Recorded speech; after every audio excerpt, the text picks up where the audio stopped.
लक्ष्मी चौधरी यहाँ सब गोटे के गोर लागे छी। आई हम एकटा ब्राह्मण बाबू के गीत गाबऽ जा रहल छी। एहि गीत में संग दऽ रहल छथि हमर माता जी। गीत नीक लागत तऽ चैनल के सब्सक्राइब करब और बेल बटन के जरूर प्रेस कऽ लेब ताकि जतेक तरह गीत अपलोड हेतै ओहि सबटा गीत के नोटिफिकेशन अहाँ सब गोटे लग पहुँच सके। धन्यवाद। ब्राह्मण बाबू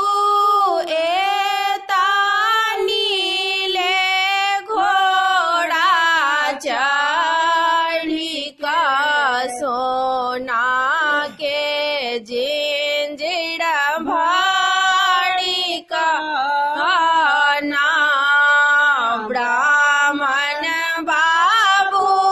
एतानी ले घोड़ा चढ़ी का सोना के जिंजिर भाड़ी का जोड़ा धोती हम मंगवाया ब्रियर रंग में रंगाया जोड़ा धोती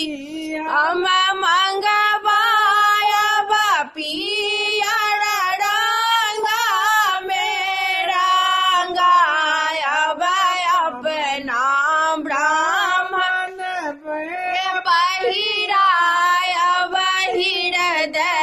खोली का सोना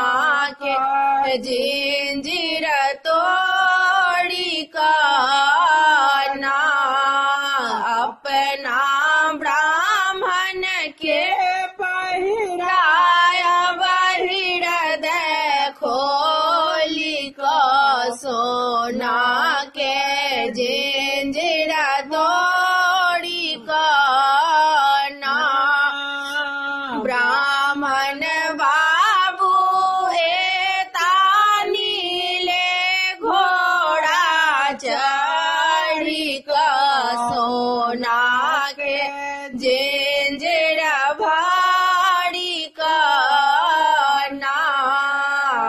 जो पियर जानौ हम मंगवाया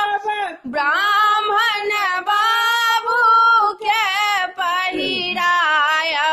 पियर जानौ हम मंगवाया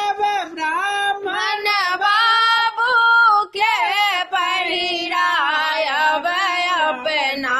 ब्राह्मण के मनाया बहिर खोली का सोना के जिंजिर तोड़ी का अपना ब्राह्मण के मनाया बहिर खोली का सोना के जिंजिर तोड़ी का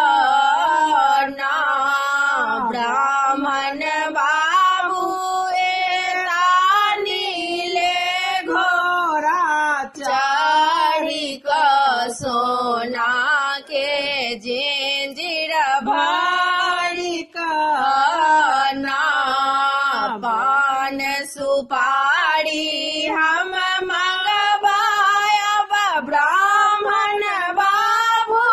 के खुआया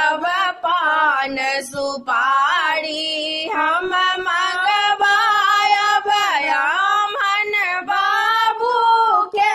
खुआया अपना ब्राह्मण के मनाया बहिर खोली का सोना के जिंजिर तोड़ी का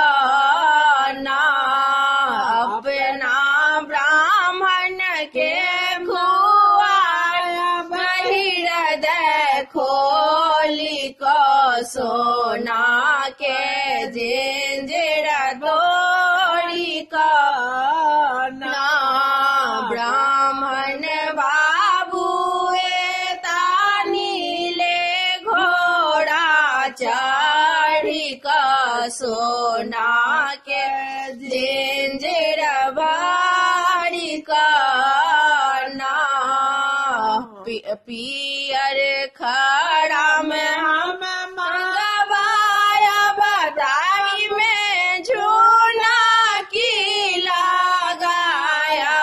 पियर खड़ा में हम मंगवाया बदाई में झूना की लगाया अपना ब्राह्मण के पहिराया बहिरद खोली का सोना के जिंजीर तोड़ी का ना अपना ब्राह्मण के पहिराया बहिरद खोली का सोना के जिंजीर तोड़ी का ना ब्राह्मण बाबू नीले घोड़ा चारी का सोना के जिंजीर भारी का